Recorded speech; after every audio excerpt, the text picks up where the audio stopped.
કરુણા ચેતના ટ્રસ્ટના યુવરાજસિંહ અને એમની ટીમ દ્વારા આજે વડોદરા શહેરની માતાઓ બહેનો માટે એક બેહદ મૂવી જે સામાજિક વિષયને સ્પર્શતો જે અત્યારે સૌથી લેટેસ્ટ વિષય છે લવ જિહાદ, એ વિષયથી પ્રેરિત બેહદ મૂવી છે જેનું સ્ક્રીનિંગ રાખવામાં આવ્યું છે.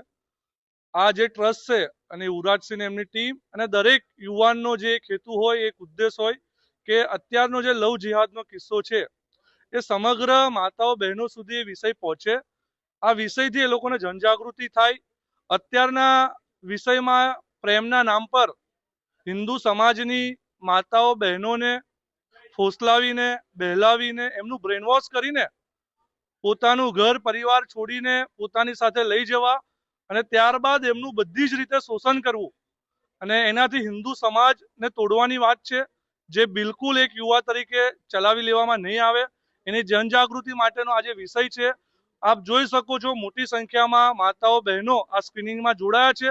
અમને પૂર્ણ વિશ્વાસ છે કે આ મૂવી જોયા બાદ આ માતાઓ બહેનો ચોક્કસ આ મૂવીથી પ્રેરાઈને એમના સંપર્કમાં બીજા જેટલા પણ બહેનો હશે એ લોકો સુધી પણ આ વિષય પહોંચાડશે ને આવા જે ઉપદ્રવ્યો છે કે જે હિન્દુ સમાજને તોડવાનું કામ કરે છે એવા લોકોથી ચોક્કસ દૂર રહેશે એવો અમને વિશ્વાસ છે. આપતો સારો જે મેસેજ તમે સંદેશ આપી રહ્યા છો લોકો સુધી, પેરેન્ટ્સને આના માટે કેટલી ગંભીરતા હોવી જોઈએ? જી બિલકુલ, પેરેન્ટ્સને તો ગંભીરતા છે જ.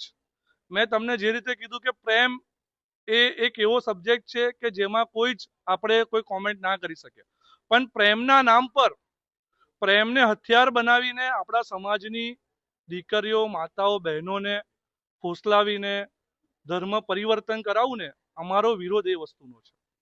એટલે પેરેન્ટ્સ તો 22 વર્ષ સુધી એમના જે આપણી બહેનો છે એમને ઉછેરીને મોટી કરે છે, ભણાવે છે, સારી લાઈફ આપે છે, પણ આ ઉપદ્રવ્યો પ્રેમના નામ પર ખોટી આશાઓ આપીને ખોટા વચનો આપીને આપણા સમાજની બહેનોને દીકરીઓને લઈ જાય છે. એના વિરોધમાં આજે આ સ્ક્રીનિંગ બતાવવામાં આવ્યું છે અને પેરેન્ટ્સ અને માતા તો આમાં ખૂબ જ મહત્વની ભૂમિકા છે. એના માટે ગુજરાત સરકાર દ્વારા પણ રાજ્યના નાયબ મુખ્યમંત્રી આદરણીય શ્રી હર્ષભાઈ સંઘવી દ્વારા પણ જે કાયદો છે એમાં ફેરબદલ કરીને માતા અને પિતાની પૂર્વ મંજૂરી વગર આ કોઈ પણ પ્રકારનું રજીસ્ટ્રેશન ના થઈ શકે એનો એક કાયદો લાવ્યો છે. એ પણ ખૂબ જ વંદનીય છે. યુવા તરીકે અમે સૌ એ કાયદાને પણ વધાવીએ છીએ.